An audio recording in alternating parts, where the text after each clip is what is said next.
Est-ce que nous pouvons juste ce matin inviter notre frère, on va inviter notre frère Eléazar qui va venir, qui va nous accompagner durant ce temps de prière avant la parole, avant d'écouter la parole. Est-ce que pendant que le frère va s'approcher, on peut acclamer pour Jésus encore? Amen.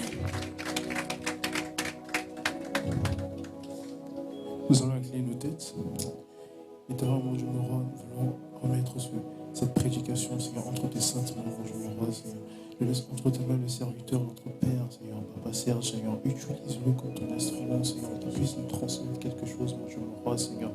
Tu dis dans ta parole, dans Josué 1, verset 9, Seigneur, ne craignez rien, Seigneur, mon Dieu, mon roi, Seigneur, ne craignez rien, Seigneur, que tu vas nous donner, Seigneur. Tu as dit dans ta parole que nous ne craignons rien, Seigneur, dans ta parole. Tu as permis, Seigneur, de s'en être ici, Seigneur, mon Dieu, mon roi, Seigneur. Tu as pu s'en être ici. Merci, Seigneur, pour tout ce que tu fais, Seigneur. Oh Seigneur, je sais que tu vas faire quelque chose, je sais que tu vas nous répondre à tant de choses. Durant ce culte, tu vas nous utiliser, Seigneur. Peu importe tout ce qui peut se passer, peu importe les problèmes que nous avons à l'extérieur, Seigneur. Tu vas être là pour nous, tu vas résoudre les problèmes. Malgré les gens qui sont malades, Seigneur, les gens qui ont des soucis, des problèmes à l'école, au travail, Seigneur. Aujourd'hui, tu vas être la solution pour nous, à travers ton serviteur, mon Dieu, mon roi, Seigneur. Je sais que tu as un message pour nous, pour chacun d'entre nous, mon Dieu, mon roi. Tu vas nous utiliser, Seigneur. Merci, mon Dieu, mon roi.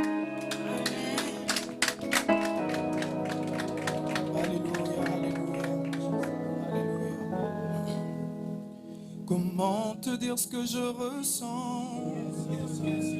Tes bienfaits sont trop grands. Du fond de mon âme coulent des larmes qui traduisent mes silences. Comment te dire ce que je ressens? Tes bienfaits sont trop grands. Du fond de mon âme coulent des larmes qui traduisent mes silences. Que ma vie soit une fleur, un parfum pour toi, Seigneur. Que ma vie soit une fleur, un parfum de bonne odeur. Devant toi, je me répands. Fais de moi ce que tu voudras. Devant toi, je me répands. Devant toi, je me répands. Fais de moi ce que tu voudras. On va dire, comme l'argile aux mains du potier, donne-moi la forme qui te plaît. Fais toutes choses en ton temps. Je serai toujours confiant. Seigneur, observe mes voies. Garde-moi près de ta croix. Je voudrais habiter chez toi toute ma vie ici-bas. Que ma vie soit une fleur, un parfum pour toi, Seigneur. Que ma vie soit une fleur, Jésus. Que ma vie soit une fleur, un parfum de bonne odeur. Devant toi, Alléluia, Jésus. Devant toi, je me répands. ce que tu voudras, Jésus. Fais de moi ce que tu Oh oui, ce voudras. matin, je me repens devant ton Devant toi, je me répands. Alléluia, Jésus. Moi, ce que tu Alléluia, alléluia. encore une fois. Alléluia. Merci, Papa. Merci pour ce temps merveilleux. Merci, Yahweh. Merci pour tout ce que tu as fait. Merci pour tes merveilles, Yahweh, Père de gloire. Je ne peux que te remercier, Yahweh, Père de gloire, parce que tu es là présent. Merci pour ta présence, Père de gloire, pour tout ce que tu as fait, Jésus, pour la vie que tu as restaurée, pour les vies, Yahweh, pour les guérisons, Yahweh, Papa, que tu as données. Dans le nom de Jésus, nous avons ainsi prié, nous disons Amen. Amen. Amen. Est-ce que nous sommes dans la joie? Yes. Est-ce que nous sommes dans la joie? Yes. Est-ce qu'on peut applaudir le Seigneur pour ce qu'il a fait? Tout à l'heure, nous avons vu la gloire de Dieu. Nous avons vu les jeunes, la jeunesse de l'église de la compassion. Les ambassadeurs adorer Dieu et rentrer dans sa présence. Oh, j'ai béni le Seigneur. J'ai béni énormément le Seigneur. Après cette adoration, tu te dis, qu'est-ce que tu pourrais prêcher de plus qui peut amener des gens dans cette atmosphère-là? Parce que Dieu est merveilleux. Je comprends pourquoi David, il a dit, mieux vaut un jour dans ce parvis que mille ailleurs. Ce qui se passe ici, ailleurs, tu ne peux pas la trouver. Ce n'est que dans la présence de Dieu. Amen. Alors, je me présente pour ceux qui ne me connaissent pas. Je suis serviteur au sein de l'église de la compassion divine. Je m'appelle le frère Patrio qui fait à Moussoko. Ça fait depuis les débuts, depuis le commencement de cette œuvre que je œuvre ici. C'est ma maison, c'est mon église. Bienvenue à tous parce que nous sommes tous les ambassadeurs. Amen. Amen. Alors, je tiens énormément à remercier Papa pour la confiance qu'il nous a donnée, nous, la jeunesse. Ce n'est pas aussi facile. Vous savez, tant que jeunes, nous avons nos caprices, nous avons notre façon d'amener notre vie. Mais il ne se fatigue jamais. Je suis moi-même témoin. Des fois, même moi, quand j'arrive au bout, il me dit toujours, Patrio, ce n'est pas trop tard. Ce n'est pas la fin du monde. Il a toujours quelque chose à me dire pour me remonter la morale. Alors, je bénis le Seigneur pour ces papas qui est là matin, midi, soir pour nous, qui ne ferme jamais son téléphone lorsque tu l'appelles et tu lui poses un problème. Il a toujours une réponse, il a toujours une parole de l'espoir pour te remonter. Alors j'aimerais qu'on puisse applaudir et honorer aussi notre papa aujourd'hui avec nos acclamations, s'il vous plaît. Merci beaucoup. Alors aujourd'hui, nous allons parler d'un thème. Notre thème aujourd'hui, ça s'intitule « Timothée, sois un modèle ». Timothée, sois un modèle. J'aimerais qu'à la place de Timothée, que tu puisses mettre ton propre nom en disant « Patrio, sois un modèle ». Toi, tu peux citer ton nom. On y va. Amen. Ici, premièrement, la parole sur laquelle nous allons nous baser aujourd'hui, ça va être sur 1 Timothée 4,12. 1 Timothée 4,12. Si une personne peut se porter garant de m'aider à les lire, et nous allons faire comme d'habitude, nous allons nous lever pour honorer la parole de Dieu. Vous allez m'excuser pour mon souffle, je viens à peine de louer Dieu. 1 Timothée 4, verset 12.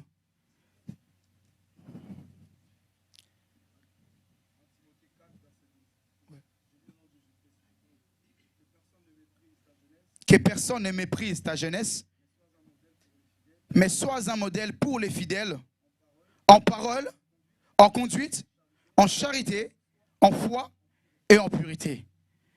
On va prier. Merci, éternel Dieu, Père de gloire, pour cette parole, Papa. Papa, que je puisse disparaître et que seul toi tu puisses apparaître.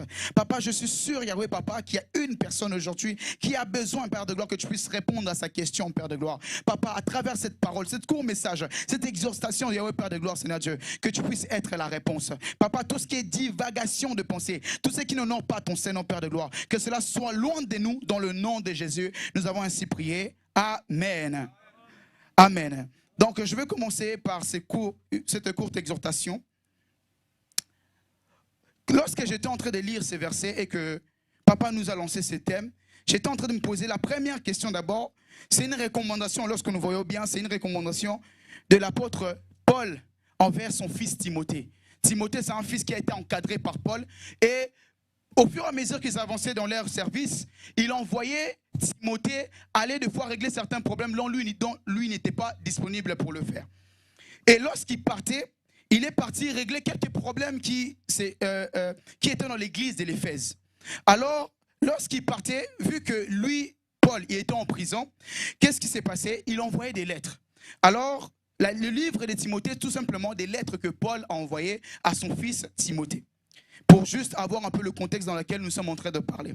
Et la première des choses que je lis dans ces versets, c'est une recommandation. Il est en train de dire à son fils Timothée, sois un modèle.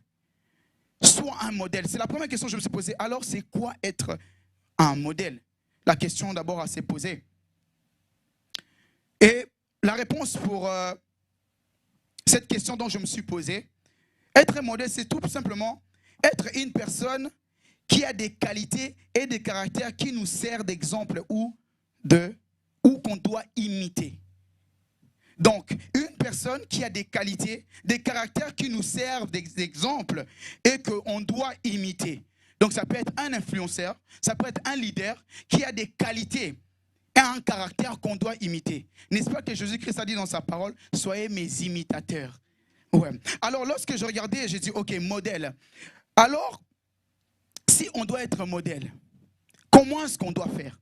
Pourquoi être modèle? Moi, aujourd'hui, nous allons être plusieurs à passer, mais mon objectif est simplement de te dire, de t'encourager simplement à être modèle. Parce que j'ai été énormément béni lorsque j'étais en train de lire cette parole, cette recommandation que l'apôtre Paul a dit à Timothée. Avant tout d'abord, je suis allé dans ma Bible, excusez-moi, dans Genèse 1, 26. La Bible dit, créons l'homme à notre image et à notre ressemblance. Ainsi, la suite, vous allez lire, la Bible, Dieu est en train de dire qu'il domine sur toutes choses. J'aimerais simplement m'arrêter là. La notion d'être un modèle n'a pas commencé aujourd'hui, lorsque j'étais en train de lire. La notion d'être un modèle dans la vie a commencé dès le début. Lorsque Dieu a créé l'homme, il a créé par rapport à un modèle. Il n'a pas créé sur base de rien. Il a dit, créons l'homme à notre image et à notre ressemblance. Donc d'emblée, lorsque nous vivons sur cette terre, nous ne vivons pas sur base de rien. Il y a déjà quelque chose qui a été conçu pour que nous ayons une vie victorieuse. Je ne sais pas si on se comprend aujourd'hui. Donc on est, depuis avant même que Jésus-Christ dit, soyez mes imitateurs. Dieu avait déjà dit, créons l'homme à notre image et à notre ressemblance. Donc être modèle, ne peut qu'être une vie que tu vis par des principes et des modèles dont Dieu t'a donné. Je ne sais pas si vous comprenez. Donc si moi aujourd'hui je vais me déclarer modèle devant tous, donc cela veut dire je vis selon un modèle.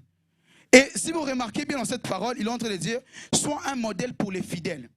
C'est une recommandation. Et ensuite, il est en train de préciser, en parole, en conduite, en charité, en foi. Ça veut dire quoi? Toi-même d'abord sois un modèle. Après, sois un modèle pour les autres. Donc, quand tu es un modèle pour les autres, pour mieux l'être, il faut suivre cela. Ces principes, en parole, en conduite, en charité, en foi et en pureté. Et après cela, je me suis posé la question, est-ce que je suis réellement un modèle? Comme papa dit, lorsque tu lis la parole, si tu ne te questionnes pas, retourne encore. Et je commençais à me questionner, est-ce que je suis réellement un modèle? Pas un modèle sur base de rien. Un modèle en parole, en charité, en conduite, en foi et en pureté. Vous savez, ces notions de modèle, dans le monde, ils mettent beaucoup d'argent. C'est ce qu'on appelle le marketing. Moi, j'ai étudié une partie de marketing. Tu comprends qu'on est en train d'étudier pour essayer de comprendre le cerveau humain. Comment est-ce que ça marche pour captiver son attention, afin de faire de nous les modèles qu'eux, ils vont suivre selon le monde, selon ce qu'on nous dicte de faire. Alors, c'est alors que quand j'ai commencé à comprendre ces choses-là, j'ai compris que certaines choses, durant ma jeunesse, j'ai mal agi, j'ai mal fait, j'étais mal conduit. Pourquoi? Parce que j'ai agi selon des modèles qui n'est pas de Dieu, selon le modèle qui est du monde. Tout ce que je faisais, j'étais en train de recopier ce qu'un autre a fait. Mais on a souvent l'impression, en tant que jeune, faire quelque chose de nouveau. Papa l'a souvent dit ici, que celui qui a créé l'avion, vous pensez qu'il était vraiment là, il s'est dit, bon, aujourd'hui je vais créer quelque chose que Dieu n'a jamais connu, qu'aucun homme n'a jamais vu, et je vais créer un avion. C'est impossible. Tout ce que nous inspirons, tout ce que nous connaissons, on dit l'inspiration vient de Dieu. C'est alors qu'il a vu les oiseaux, une fois papa l'avait dit, il a vu les oiseaux, il s'est dit, ben, comment faire un engin qui peut ressembler à cet oiseau? La même chose pour les armes à feu. C'était à l'époque où on se battait avec des flèches. Ils ont dit comment créer un moyen plus rapide pour tuer, parce que tout ça a le même objectif, tuer. Une voiture, avant on était avec des charrettes, mais aujourd'hui à partir d'un modèle, c'est alors qu'on a créé des voitures. Donc on ne peut pas vivre sur cette terre sur base de rien. Amen. Amen. Alors, lorsque j'étais en train de lire, la Bible dit dans, je pense, Malachie 3, 18,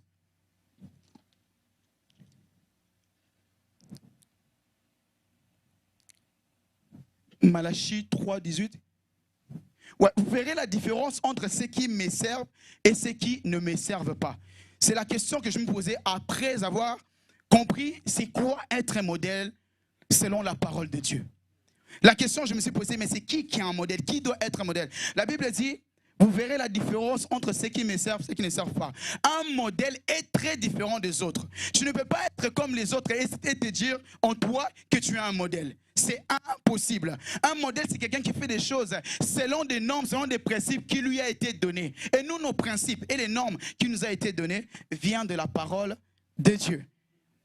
La première des choses, c'est que j'ai compris, c'est qui un modèle? C'est la personne qui marque la différence. On dit souvent, celui qui vit en moi est plus fort que celui qui vit dans ce monde. Mais lorsque tu fais tes choix, lorsque tu as une décision importante à faire de ta vie, pourquoi tu dois passer au moins 5 appels ou 10 appels pour avoir la vie de tout le monde? Qu'est-ce qui te fait dire que eux, ce qu'ils te donnent comme avis est basé sur Dieu? C'est ce que je me suis posé. Et la plupart des jeunes que moi j'ai rencontrés, que moi-même aussi j'ai vécu, souvent, on arrivait à les avoir, à les dérouter de leur chemin avec Dieu à cause des questions.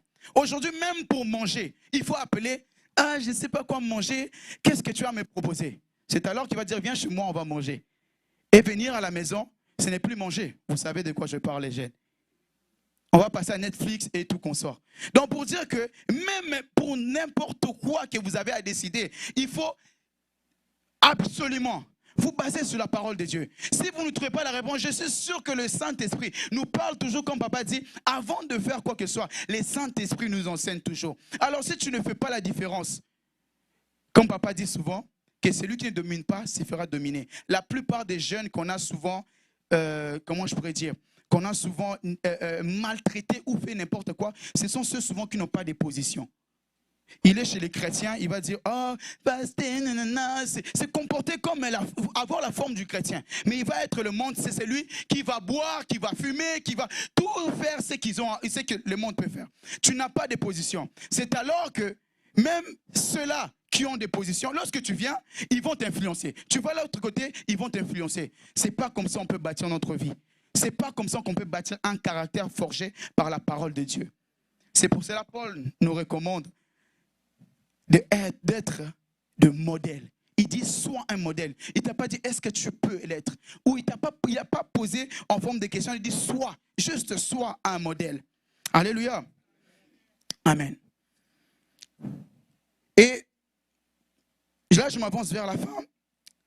Il y a un exemple que j'ai pris dans la Bible d'un homme que j'ai vu, qu'il a vécu vraiment comme un modèle, et j'ai compris qu'il est vraiment important. Parce qu'aujourd'hui, moi, mon objectif, c'est simplement t'encourager à être un modèle.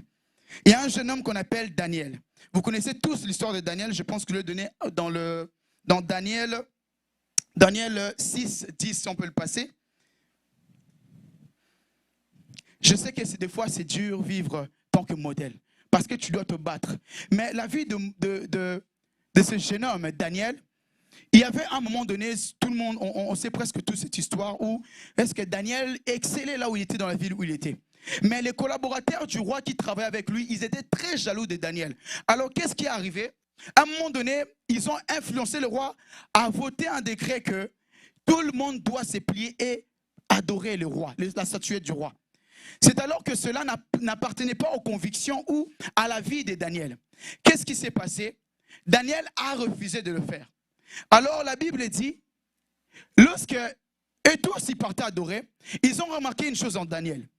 Daniel, on dit, lorsque Daniel sut que les décrets étaient écrits, sans oublier qu'il y avait une conséquence à suivre à partir de là, c'est alors que l'on envoyé dans la fosse au lion.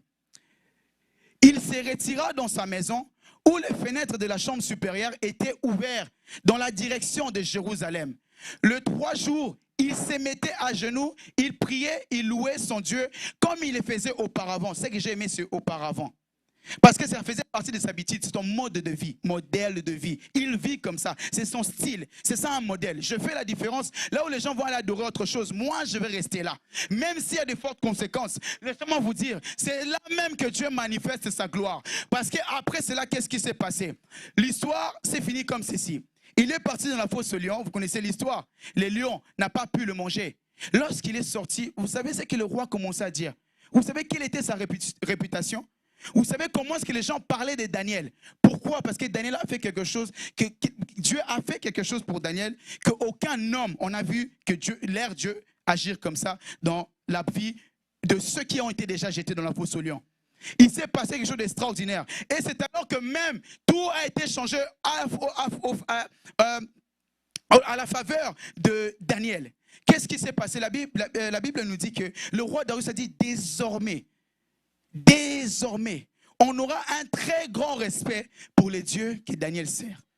Laisse-moi te dire, à chaque fois tu seras différent à l'extérieur. Un jour, Dieu va s'élever et les gens auront un très grand respect pour toi et le Dieu que tu sers. Des fois, on se dit, on doit prendre des compromis. Non, pour la gloire de Dieu, on ne prend pas de compromis. Tu risques même d'étouffer la gloire de Dieu dans ta vie. Non, fais la chose que Dieu te demande. Sois un modèle à l'église, sois un modèle à la maison, sois un modèle dans les études, au travail. Souvent, nous changeons carrément au travail. Mais laisse-moi te dire, je tiens à t'encourager, sois un modèle. Parce que s'il s'agit qu'on doit te mettre dehors, laisse-moi te dire, moi, je suis un témoin. À chaque fois qu'on m'a mis dehors quelque part, j'ai toujours eu un meilleur travail que la précédente. Des fois, on a trop peur. La peur fait quoi? Fait en sorte qu'on se limite. Alors, je m'avance vers la fin. La Bible dit aussi, ne vous conformez pas au siècle présent. Bien aimé, ce qui peut t'empêcher d'être un modèle, c'est aussi le confort. On ne peut pas se conformer au siècle présent. Je vais finir ce message en disant ceci. Dans 1 Timothée 4,12, la parole a commencé par dire que personne ne méprise ta jeunesse, mais sois un modèle pour les fidèles en parole et en conduite. C'est que j'ai compris aussi. C'est pas le simple fait d'être un modèle. Lorsque tu n'agis pas lorsque tu n'es pas un modèle selon la parole, selon la conduite, selon la charité, la foi et la pureté, qu'est-ce qui se passe? C'est le mépris. Le mépris, c'est la négligence. Les gens tout à l'heure, je donne un exemple pour ceux qui n'ont pas de position. Tu vis selon, tu n'as pas de modèle. Donc, on te dit, va à gauche, va à gauche. On sait que toi, là, dès qu'on dit quelque chose, on peut t'influencer. Pourquoi? Parce que tu n'as pas de mode. Alors, c'est alors qu'il a recommandé à Timothée, il a dit que personne ne méprise ta jeunesse. Mais, fais ceci et tu verras que personne ne va maîtriser. Je ne sais pas si on le comprend très bien. Alléluia. Donc, pour que personne ne te néglige, des fois on se sent, pourquoi? Mais on se plaint beaucoup, surtout nous les jeunes. On se plaint beaucoup. Par exemple, ton père te dit, ne sors pas, reste à la maison, fais tes études, avance. Non. Tu sens qu'on dirait on te bloque. Lorsque tu sors dehors et que tu n'as plus de position et que tu fais n'importe quoi, on te méprise. On te dit toutes ces choses qui nous amènent toujours dans la perdition, qui nous amènent à l'échec de notre vie. C'est alors qu'on regrette. Or, qu'être à l'écoute de la parole de Dieu, en conduite, en charité, en foi, cela nous aidera à vivre une vie glorieuse. Pour finir, la notion d'être modèle, je pensais que c'était simplement les pasteurs ou les diacres ou les sages de l'église où il y a Christian qui doit absolument le faire. Or que non. J'ai compris une chose, on a tous à exercer un leadership quelque part. Une mère pour ses enfants, mais aussi un mari pour sa femme. Les enfants pour les amis donc, que tu as, que Dieu t'a donné. Mais aussi pour les collègues du travail. C'est alors que les gens verront la différence à travers nos actes et notre comportement et ils diront que celui-là est très différent. J'ai des exemples aussi pendant que j'ai médité cette parole, que j'ai compris qu'il y a deux grandes personnes dans ma vie qui m'ont influencé beaucoup dans les choses de Dieu, dont le pasteur Serge, mon oncle, et papa Patrice. Les deux personnes, lorsque j'entendais leur témoignage, ils se sont fait influencer par des gens qui aujourd'hui ne sont pas là, mais n'exercent pas le travail. Mais nous, on est bénis par ces gens-là. Papa a souvent parlé de ma grand-mère, Maman Mado, qui l'a influencé pour son ministère. Aujourd'hui, nous sommes bénis. Pourquoi? Parce qu'il y avait une mère qui s'est comportée comme un modèle pour son fils. Et aujourd'hui, nous sommes bénis. La même chose pour le ministère de Papa Patrice. Il y avait une tante qu'on appelait Louise. Aujourd'hui, elle n'est plus. Mais c'est elle qui a influencé, incité, lui a donné son premier Bible pour qu'ils partent à l'église. Ils sont allés ensemble. Mais aujourd'hui, la vie de Papa Patrice impacte beaucoup de gens. Nous sommes bénis. Alors, pour finir, on a tous un travail à faire.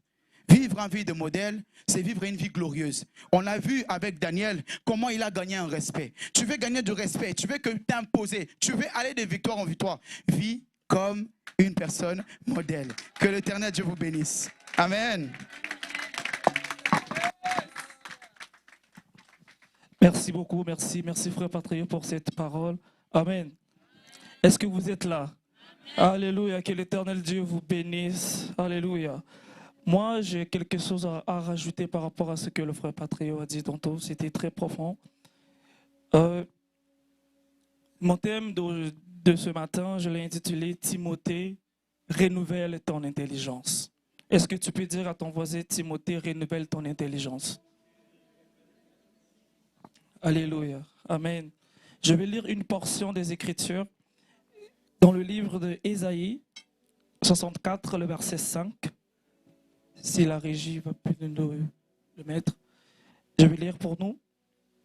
Nous sommes tous comme des impurs, et toute notre justice est comme un vêtement souillé. Nous sommes tous flétris comme une feuille, et nos crimes nous emportent comme le vent. Amen. Ici, c'est le prophète Ésaïe. Lorsque j'étais en train de méditer la parole, j'ai dit, Seigneur, comment être un modèle? Il m'a dit, Fernando, va dans le livre d'Ésaïe. Là, on est en train de dire ça, c'est avant que Timothée puisse donner sa vie à Jésus. Amen. Avant de donner la vie à Christ, on a un travail à faire en nous. Donc, une transformation de l'intelligence, une transformation intérieure doit se faire. Si vous vous rappelez bien, Timothée, c'est sa grand-mère qui était un serviteur de Dieu, sa mère aussi. Et ensuite, lui, il vient servir le Seigneur au pied de Paul. Timothée, avant de venir à Christ, il avait une vie. Il était dans ce monde, il vivait dans un monde, il avait un mode de vie qui ne reflétait pas le Seigneur, qui ne reflétait pas la parole de Dieu. Mais Paul lui dit ceci, Timothée, si tu veux venir auprès de moi, marcher avec moi, tu dois être un modèle. Amen. Maintenant, lorsque nous sommes des modèles, et avant de devenir des modèles, nous devons faire un travail en nous. Un travail en nous lorsque nous venons dans le monde, dans notre intelligence, dans notre monde à nous. On a 3 sources de pensée.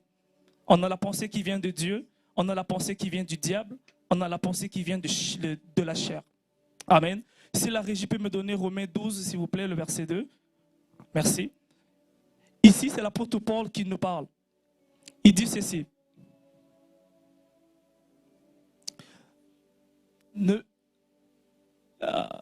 Jésus. Alléluia. Amen. Oui, regardez. Je vous exhorte donc, frères, par les compassions de Dieu, à offrir vos corps comme un sacrifice vivant, saint, agréable à Dieu, ce qui sera de votre part un culte raisonnable. Le verset 2.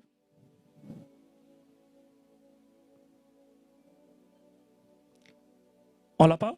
Ok, je vais le lire ici, je l'avais préparé, merci.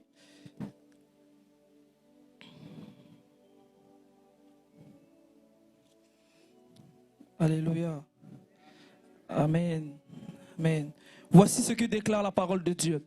Ne vous conformez pas au cercle présent, mais soyez transformés par le renouvellement de l'intelligence, afin que vous discerniez quelle est la volonté de Dieu, ce qui est bon, agréable et parfait.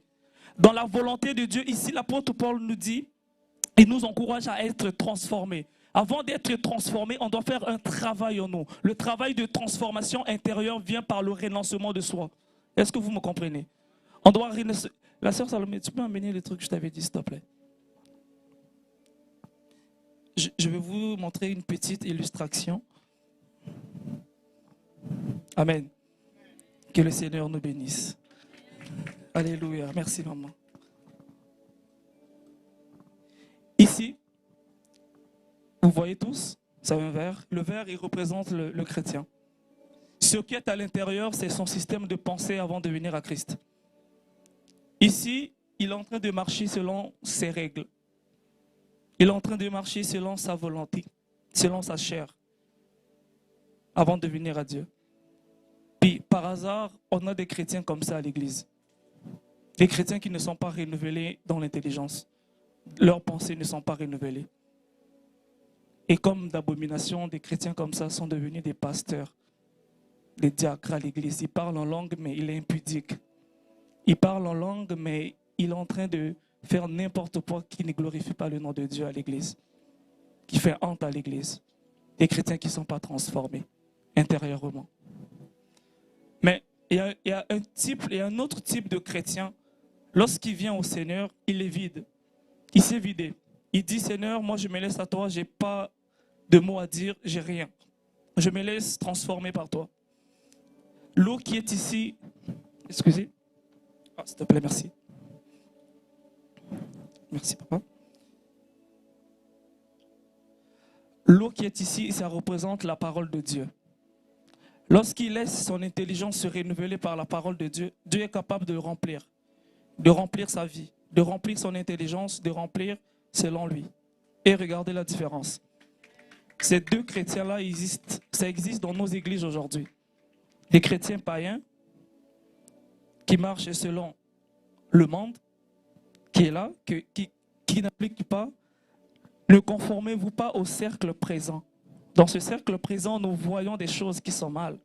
On vient à l'église, on s'adapte avec la mode.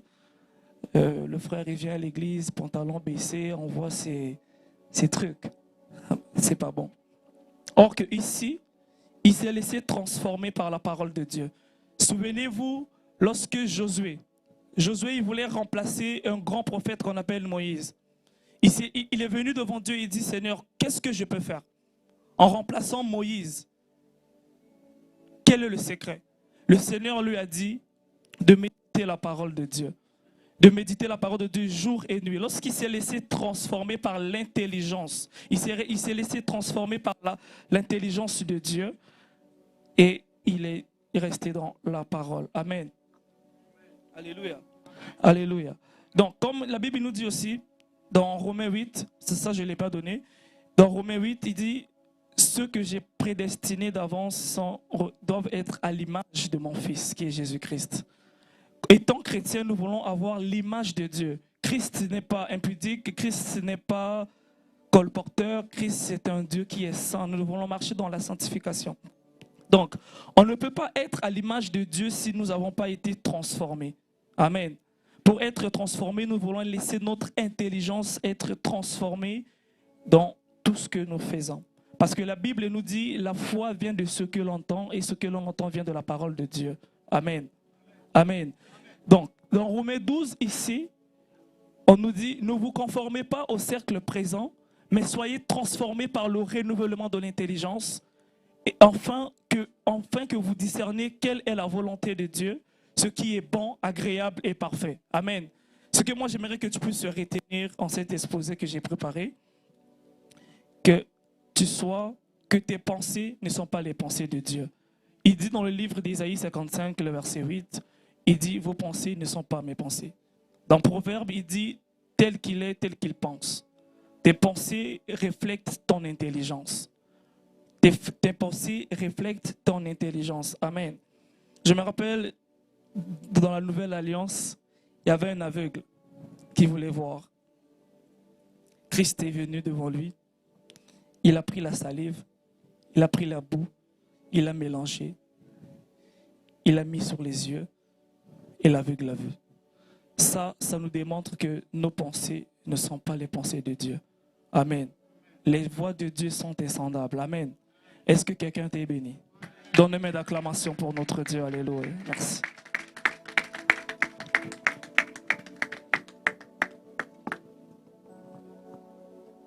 Est-ce qu'on peut encore donner une main d'acclamation pour cette parole? Amen, amen, amen. Je bénis le Seigneur parce qu'il a inspiré mes frères qui sont passés en avant. C'est pourquoi moi je vais continuer dans ça pour parler comme sous-thème aujourd'hui de être modèle dans le service, dans la façon de servir Dieu. Tu as reçu le Seigneur, tu es venu, ton intelligence a été renouvelée et tu as décidé de suivre ce Dieu-là, de servir ce Dieu-là. Donc moi je vais lire dans Tite 2, versets 7 à 8. La Bible dit, te montrant toi-même à tous égards un modèle de bonnes œuvres et donnant un enseignement digne, un enseignement pur, digne, une parole saine, irréprochable, afin que l'adversaire soit confus, n'ayant aucun mal à dire de nous. Alléluia. Amen. Très souvent, quand on arrive dans le Seigneur, on a notre façon de penser. Des fois, on a une façon de penser, on travaille dans des entreprises, etc. Et quand on arrive dans le Seigneur, on veut servir le Seigneur.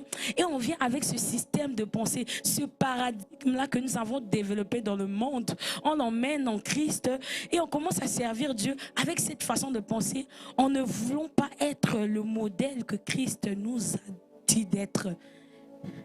Ici, quand on parle du service, être modèle dans le service de Dieu, c'est servir Dieu avec amour, avec tout son cœur.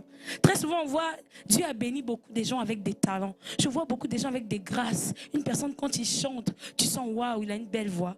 Mais pour venir chanter, pour venir servir le Seigneur, oh non, moi, on doit me payer pour que je puisse venir. Oh, moi, pour venir jouer, on doit me payer.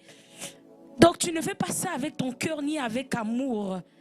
Tu fais ça parce que tu as besoin de quelque chose. Tu as besoin qu'on puisse te donner quelque chose. Et le fait de se comporter comme ça, cela empêche d'autres personnes de vouloir servir Dieu. Les gens du monde vont se dire, bon, eux-mêmes en tant que chrétiens, ils servent leur Dieu bizarrement.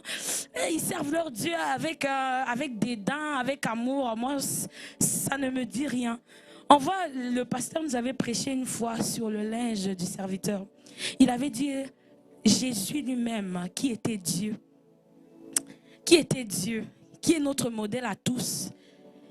Il était Dieu, il avait tout, il pouvait tout faire, il pouvait se dire, bon, moi je suis Dieu, je suis venu sur terre, je vais faire tout ce que je veux. Mais il s'est fait petit. Il a lavé les pieds. Laver les pieds à l'ancien temps, c'était réservé aux esclaves. À l'ancien temps, c'était les esclaves qui lavaient les pieds de leur maître quand ils revenaient de marcher et tout, etc. Mais Jésus, lui qui était Dieu, pour montrer qu'il était lui-même un modèle de serviteur, il s'est baissé, il a pris le linge, il a nettoyé les pieds sales. À combien plus forte raison, nous juste hommes, des humains, pourquoi ne pas imiter le Seigneur qui s'est fait petit? Alléluia. Est-ce qu'on peut dire Amen? Est-ce qu'on peut dire Amen? Est-ce qu'on peut dire Amen? Alléluia. Moi, je vais dire à une femme aujourd'hui, je suis une femme, une jeune femme aujourd'hui qui sert le Seigneur.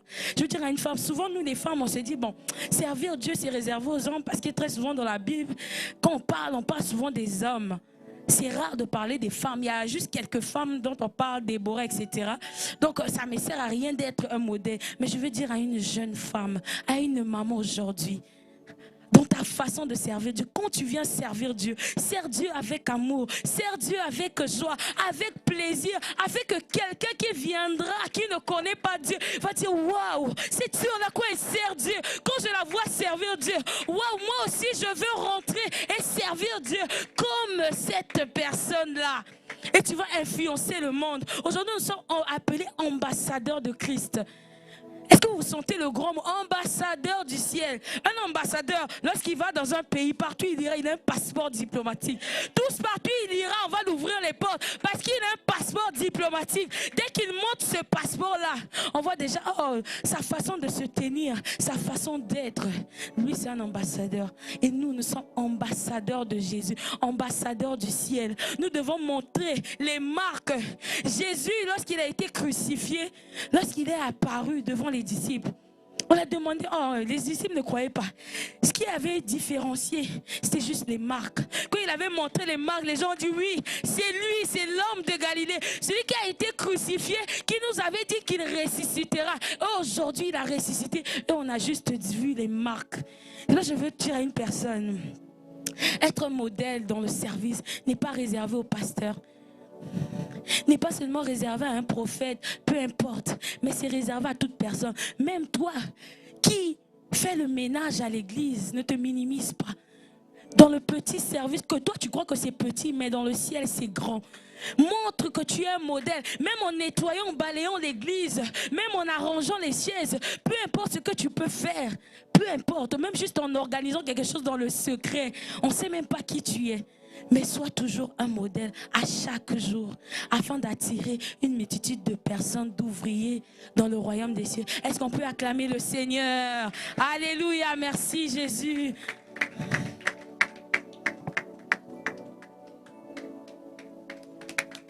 Amen, Église. Est-ce qu'on peut encore mieux le faire, acclamer encore Dieu, mieux le faire? Est-ce qu'on peut encore augmenter encore nos bras? Est-ce qu'on peut encore célébrer? On peut encore crier pour la gloire de Dieu ce matin? Amen. Je me présente, c'est le frère Fiston Kabongo. Je ne peux commencer le message sans dire merci à papa.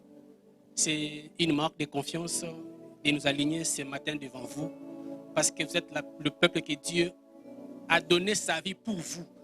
Et l'âme d'un peuple, l'âme d'une personne a de prix aux yeux de Dieu. Et un grand merci à papa pour la marque de reconnaissance plutôt, envers nous. Et ce matin, nous sommes dans le grand thème toujours, par rapport à ce que Dieu a mis dans le cœur de papa, et enfin que nous venons ce matin nous tenir devant vous. On va lire quelques portions d'écriture. Nous sommes dans le livre de Genèse, chapitre 3, le verset 8 à 10. J'ai lu la parole de Dieu.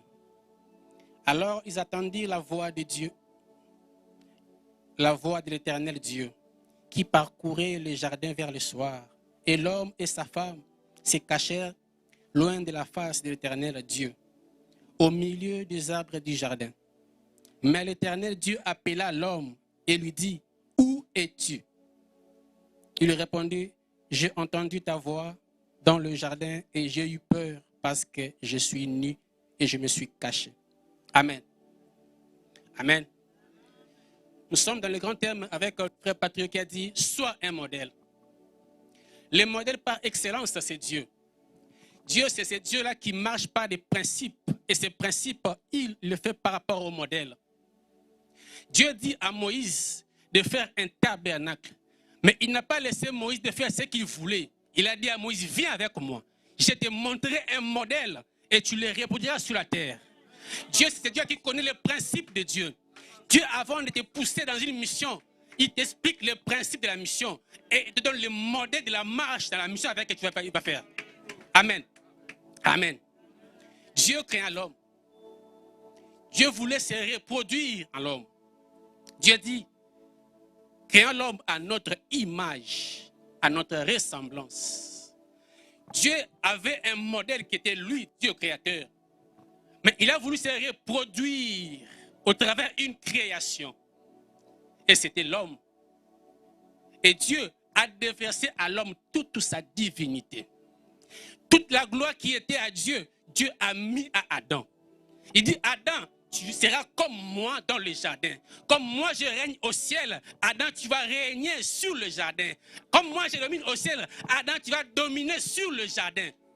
C'est ça le modèle de Dieu qu'il y avait pour Adam. Dieu plaça Adam dans le jardin pour régner, pour dominer. Dieu donne le pouvoir à Adam. Il dit, Adam, comme moi Dieu, toi aussi, tu nommeras les animaux aussi. Adam avait ce pouvoir-là. Dieu a fait de Adam son partenaire, son associé de la création. Dieu crée, il m'a dit, Adam, donne le nom. Amen, Église. Le modèle que Dieu voulait à Adam, que Adam soit comme lui. Comme lui, il est Dieu. Adam soit aussi Dieu-là sur les animaux. Adam, c'est la seule créature que Dieu a remis le pouvoir de dominer sur toute la création. Car Adam était à l'image de Dieu. Car Dieu domine, Dieu règne. Il veut aussi que Adam aussi puisse régner et dominer aussi sur la création. Amen. On avance. Je m'aurais posé des bases pour bien évoluer. Je ne serai pas très long. Dieu voulait que l'homme qui était Adam soit aussi comme lui Dieu. Mais l'homme, comme toujours, avec un cœur méchant, avec un cœur négligent, l'homme arrive à pécher. L'histoire, vous le connaissez, je vais aller très vite pour passer. L'homme, après avoir péché, comme tout être humain, l'homme cherche toujours à cacher le mal. On est humain, plusieurs fois nous péchons, mais la tendance de l'humain est toujours de couvrir ses mal. L'homme avait une gloire qui le protégeait, qui le couvrait. Mais l'homme, après avoir péché, l'homme se retira et se cacha. L'homme se cacha pourquoi? Parce qu'il a fui la présence de Dieu. Dieu, en créant l'homme, Dieu avait mis dans le jardin un lieu où Dieu venait parler à l'homme. Moi, j'appelle ça le lieu du rendez-vous et du donner et du recevoir. C'est l'église aujourd'hui, là où Dieu place son nom, là où Dieu nous appelle toujours à ces rendez-vous-là, là où on vient recevoir la puissance de Dieu et là où aussi, on vient aussi avec des requêtes auprès de Dieu. C'est le lieu là où on appelle la face de Dieu règne. Quand tu es dans le péché, ma soeur, mon frère, tu auras du mal à tenir dans la face de Dieu. Quand tu es dans le vie de péché, il y a des gens qui Tu l'invites à l'église? Non, à l'église, il fuit l'église. Ce n'est pas lui, c'est la vie qu'il mène là. Ne lui permet pas de venir dans la face de Dieu. Qui est celui que Dieu appelle à sa face? C'est que c'est lui qui a cette vie de pureté. Dieu, quand il veut venir à son rendez-vous, il dit à Moïse, dans Exode 10, il dit, Moïse, sanctifie mon peuple. Dis-les de laver leurs vêtements. Le premier jour, le deuxième jour et le troisième, je viendrai à leur rencontre. Dieu nous avertit de nous préparer parce que dans la face de Dieu, quand tu as la vie de péché, tu ne pourras pas tenir. Dans la présence de Dieu, c'est la présence des fils et des filles de Dieu. C'est là qui est la nature de Dieu, qui est la divinité, la sainteté. Dieu n'a pas de péché. L'Écriture dit, il n'avait rien en lui de mal. Même le diable n'a rien trouvé de lui chez Dieu. Dieu est saint. Nous que Dieu appelle ses enfants, la nature que Dieu nous accorde, c'est la sainteté de Dieu. Pour être fils, fille de Dieu, il faut avoir sa nature. On t'appellera fils ou fille de fiston si tu as l'ADN de fiston. Tu seras fille ou fils de Dieu si tu as l'ADN de Dieu qui est sa sainteté. C'est lui qui a la sainteté de Dieu. C'est celui qui est fils et fille de Dieu. Le seul moyen par excellence que tu peux voir si ton frère et ta sœur est un fils de Dieu, c'est ta vie de sainteté en lui. Venir à l'église n'est pas signe d'être enfant de Dieu. Chanter n'est pas signe d'être enfant de Dieu. Le seul moyen qu'on peut reconnaître que celui-là est fils de Dieu, c'est la vie de sainteté. On ne peut que connaître un arbre par les fruits. Un manguier ne pourra jamais, même si on l'arrose comment, donner l'orange. Un avocatier, même si tu gênes, ne pourra jamais donner l'orange. De qui es-tu fils? De qui tu es le modèle? Le modèle du monde, le modèle de la 5e génération, 5G. Le modèle du Canada ou de Montréal, tu as quel modèle? Dieu créant l'homme, il dit, Adam sera mon associé. Adam sera mon partenaire. Il voulait que Adam puisse régner avec lui. Mais Adam a péché. Adam a péché, Adam a tout perdu. Adam s'est rendu compte qu'il est nu quand il a fait le péché. Bien-aimé, à chaque fois que tu fais la vie de péché, tu es nu devant Dieu, tu es nu devant les hommes. Car l'habit que Dieu nous fait porter, l'habit que Dieu avait mis à Adam, c'est sa gloire. Romains dit ceci, tous ont son péché et sont privés de la gloire de Dieu. C'est quand tu pêches, la gloire qui est l'habit de Dieu, la gloire quitte en toi et tu deviens nu. Proverbe le dit encore mieux, 14:34. Il dit, le péché est la honte du peuple. Adam s'est caché pourquoi? Il avait honte devant Dieu. La face de Dieu, qui peut tenir devant sa face? Ce n'est que celui qui a son ADN. L'enfant du lion ne fuit pas les dents du lion.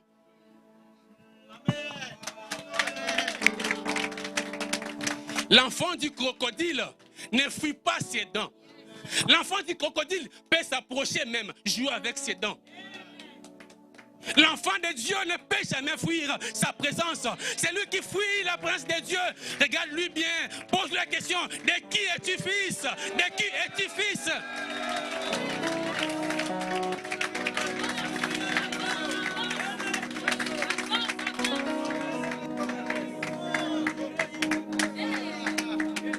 Amen, Église.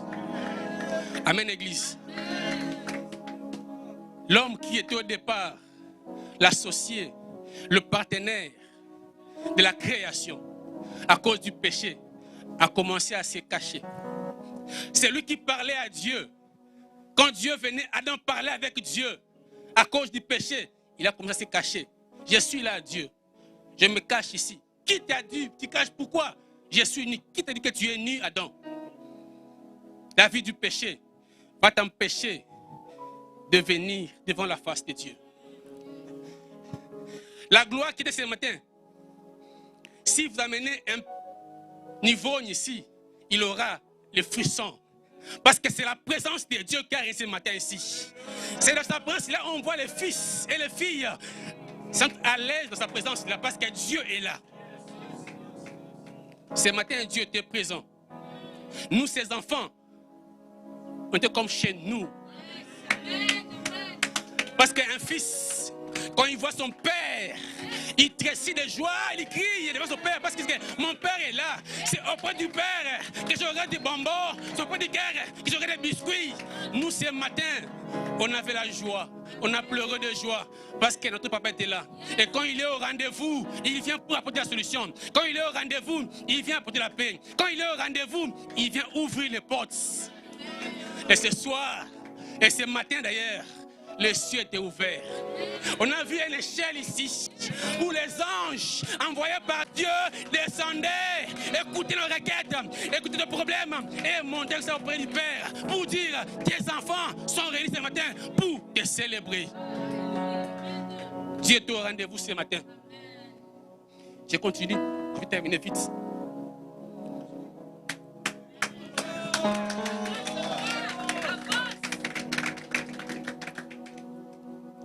L'homme péché. L'homme, après avoir péché, l'homme s'est retiré de la face de Dieu. L'homme ne pouvait plus se tenir devant la face de Dieu. Adam commençait à mener une vie de cachette devant Dieu. Dieu s'est dit, Adam, mon associé, tu m'as laissé. Mon partenaire, que dirais-je au lion? Que dirais-je aux éléphants? C'est lui qui a donné le nom, a commencé à fuir la face de Dieu à cause de la vie du péché. Adam s'est retiré. Adam s'est retiré. Mais comme Dieu, c'est un Dieu compatissant. J'aime l'église de la compassion divine. On a un Dieu compatissant. C'est Dieu-là, là où les hommes peuvent traiter avec cruauté et dureté, lui, il compatit avec toi. Parce que lui, il vit en toi. Quand tu pleures, il pleure avec toi. Quand tu souris, il sourit avec toi. Il compatit. Il a dit, ah Adam, mon associé, je ne peux le laisser comme ça. Dieu, dans les jardins, il a pris un agneau, un animal innocent. C'est la première fois dans le jardin que le sang a coulé. À cause de l'amour que Dieu avait pour Adam. Dieu a dit, Adam est mon associé. Peu importe les mal qu'il a fait, mais je ne peux le laisser comme ça. Il a dit à Adam, le feu des figues, c'est l'effort quotidien. Parce que les feuilles vont sécher avec le soleil.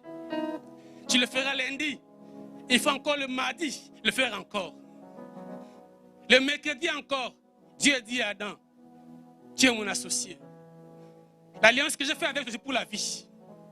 Il dit, il fait couler le sang d'un animal innocent.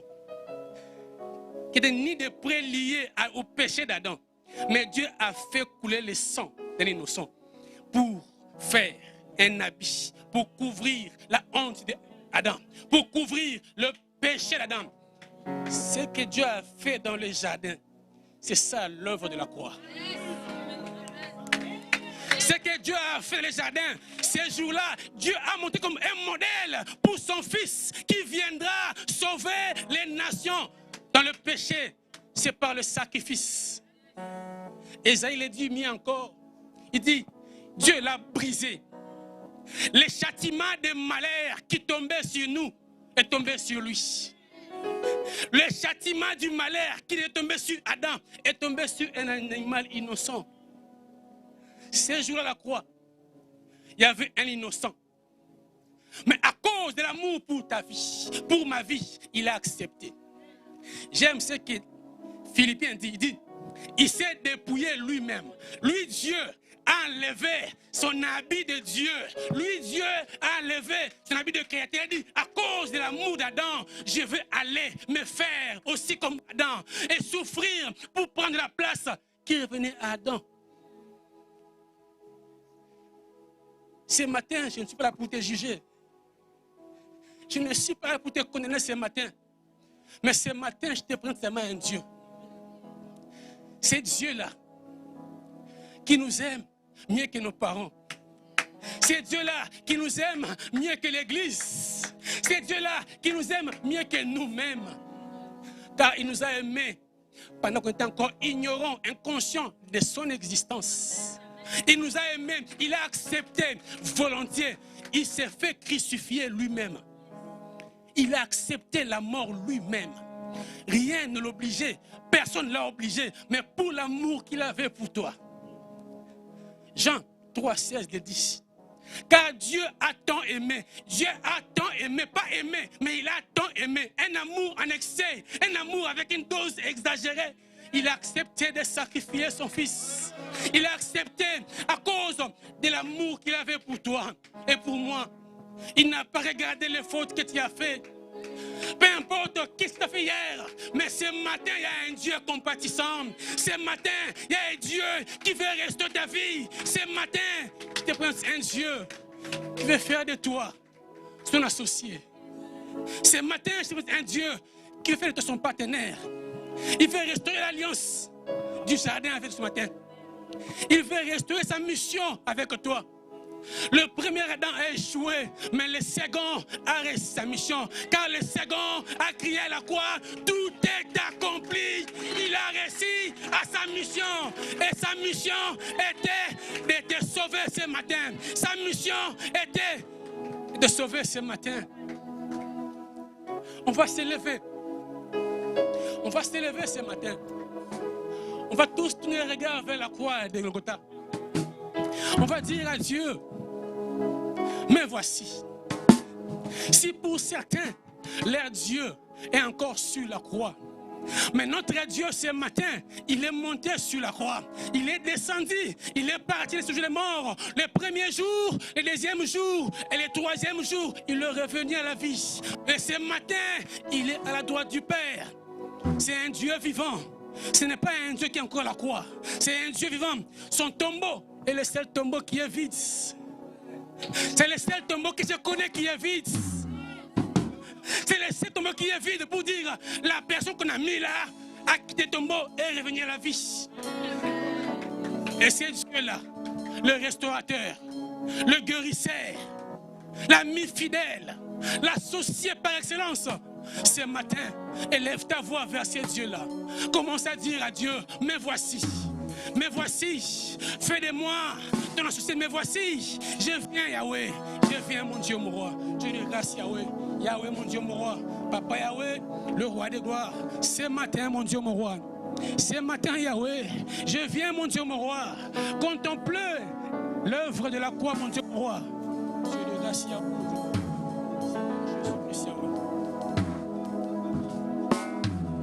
I surrender all to you.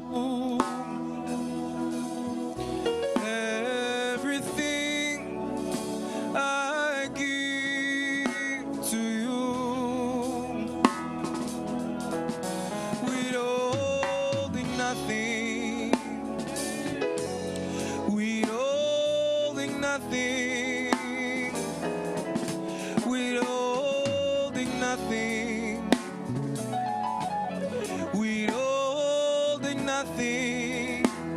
Je me livre totalement. Oh, je me livre totalement. Jésus, tu peux. Je me livre totalement. Je me livre totalement.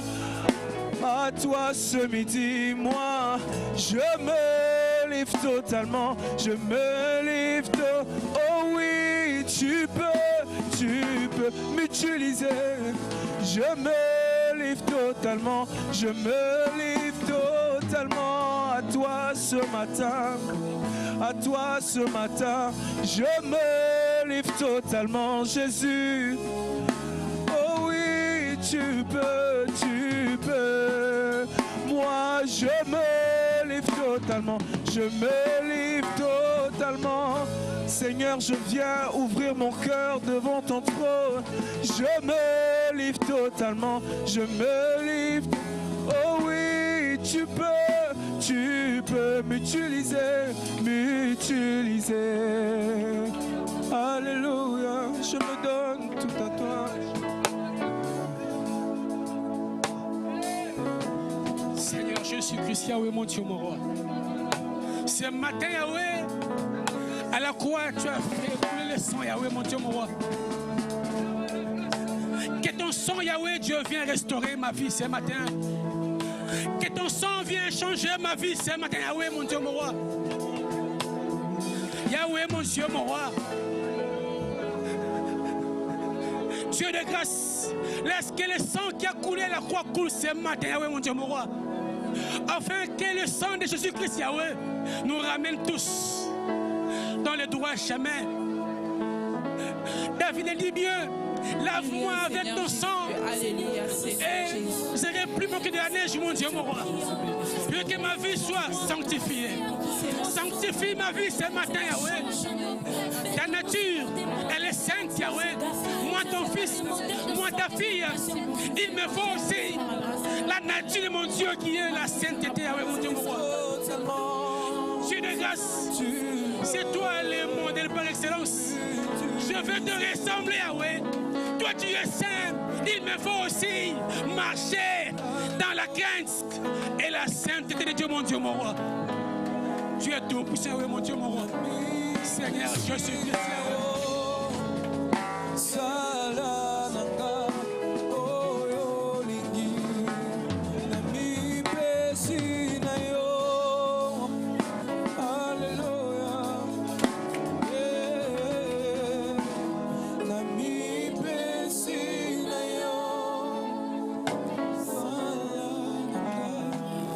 Dans le même optique,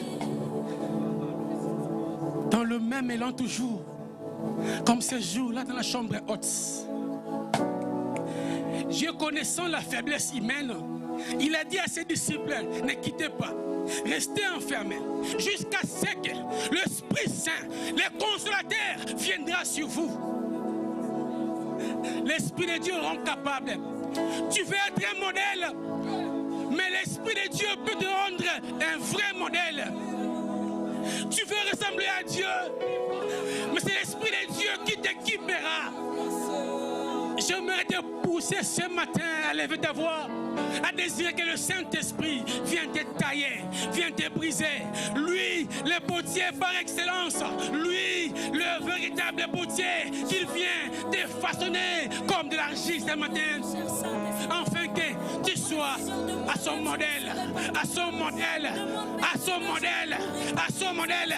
Sois un modèle, mais grâce au Saint-Esprit, élève la voix pour ta prière. Désire que le Saint-Esprit vienne te façonner, que le Saint-Esprit vienne te tailler, qu'il te brise, qu'il te brise, qu'il te taille, qu'il te façonne à sa manière, afin que tu sois un véritable modèle. Saint-Esprit de Dieu, Saint-Esprit de Dieu, Saint-Esprit de Dieu, ce matin, mon Dieu, Yahweh, tous unis, Yahweh, nous désirons ces jours-là, à la chambre haute, que la puissance du Saint-Esprit nous remplisse, Yahweh. Saint-Esprit de Dieu, Saint-Esprit de Dieu, Saint-Esprit de Dieu,